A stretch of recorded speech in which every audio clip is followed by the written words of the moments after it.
Y es que ya está con nosotros, ¿quién cree usted?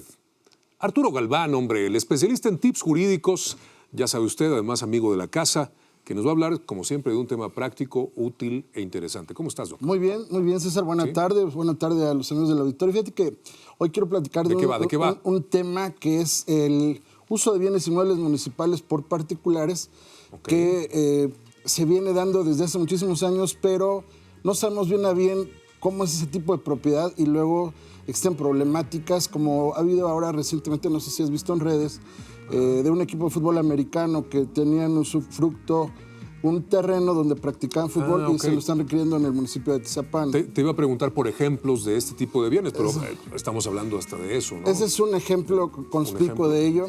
Y bueno, quiero platicar contigo, con el auditorio, qué es y de dónde nace esto, ¿no? Vamos a ver. Mira, en el caso de un fraccionador, cuando se constituye un conjunto urbano o un fraccionamiento, está obligado a donar áreas de donde se va a llevar a cabo este fraccionamiento, a donar áreas al municipio para uso de servicios públicos para los colonos de ese fraccionamiento. Como una compensación, ¿no?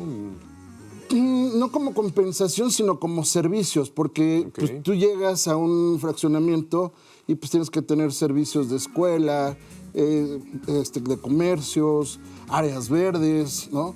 Y bueno, en ese orden de ideas, el fraccionador en todo el país está obligado a dotar de esas áreas. No vende todo el predio, ¿no? O sea, vende dentro de esa gran superficie que tiene, hace cuenta esta mesa, la fracciona y tiene que destinar ciertas áreas no vendibles a usos de servicio público, se llama equipamiento urbano.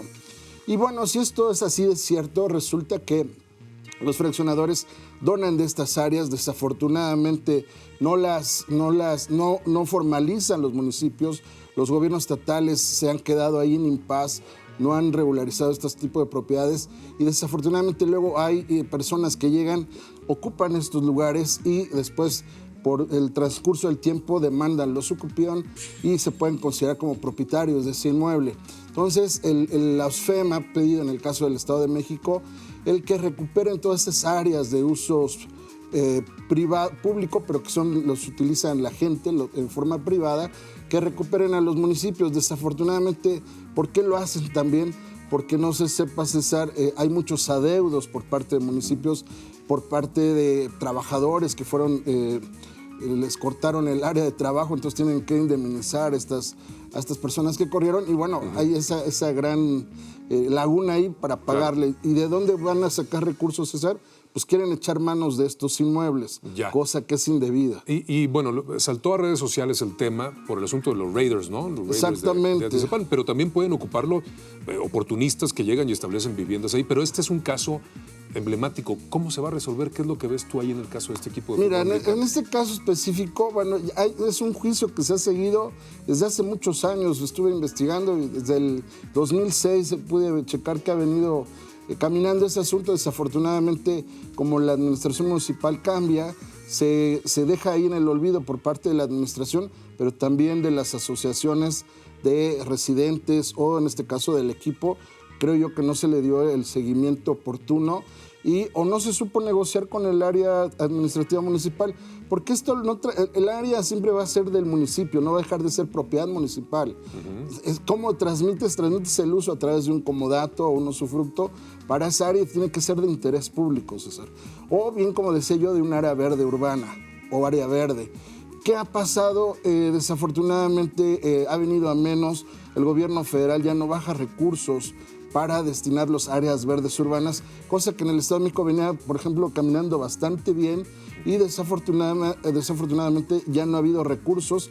En lo que va de este año no hubo recursos, el año pasado creo que tampoco. Entonces, ellos incluso se han dado a la tarea de hacer otras cuestiones, incluso, por ejemplo, acaban de implementar, se hicieron en 2017 y se publicaron en marzo del 2018 unas normas técnicas ambientales estatales, porque te cuento, César, que no hay a nivel federal siquiera una norma técnica ambiental en el sentido de áreas verdes urbanas, y vemos hoy por hoy el cambio climático, cómo está dando en todo el mundo, en nuestro país no, por lo menos tampoco, de cómo sufrimos de este cambio climático. No hacemos nada por mitigar este deterioro que tenemos.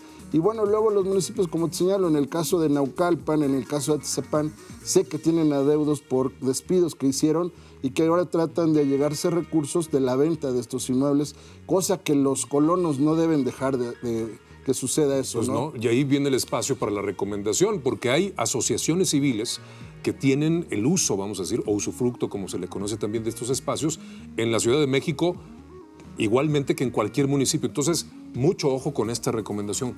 ¿Qué es lo que les dirías como asesor jurídico?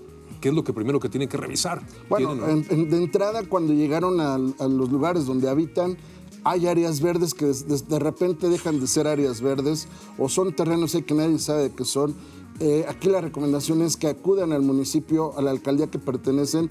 Tiene la obligación, la autoridad, de hacer una publicación de esas áreas de equipamiento urbano y cómo están destinadas, para que ellos mismos también debe haber una ocupación por parte del particular, de las asociaciones, de que también se hagan cargo de ese mantenimiento, ¿no? No nada más depende del Estado. Claro. Y por otro lado, el que el Estado piense en recuperar esas áreas, sea para venderlas o para administrarlas, como es el caso en la Ciudad de México del Parque La Mexicana, que ahorita están dilucidando si lo recuperan o no, no se dan cuenta del gran gasto público que genera para el Estado. El tener esto, ejemplo también el Parque Ambiental Bicentenario en Metepec o el Metropolitano de Toluca, que desafortunadamente no ha habido recursos. El ambiental cuenta con un lago el cual ya no funciona, contaba con lanchas las cuales no funcionan, tenía una velaria que no han puesto, la Secretaría de Cultura del Estado de México ha hecho caso omiso en hacerlo, ella lleva más de 3 años y desafortunadamente es un gran deterioro. Entonces, recomendación a la ciudadanía es que acudan al municipio, que pidan ese inventario de los bienes que forman parte de áreas verdes urbanas, del equipamiento urbano.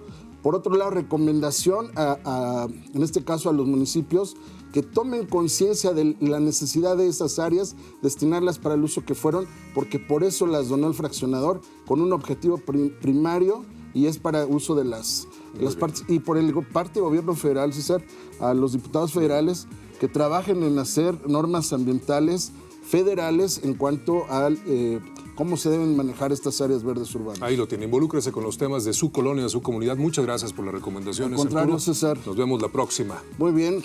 Me tienen las órdenes en las redes que aparecen aquí abajo. Y por eso les recuerdo que es importante pedir un tiempo fuera para escuchar recomendaciones. Nos vemos a la próxima. Nos vemos.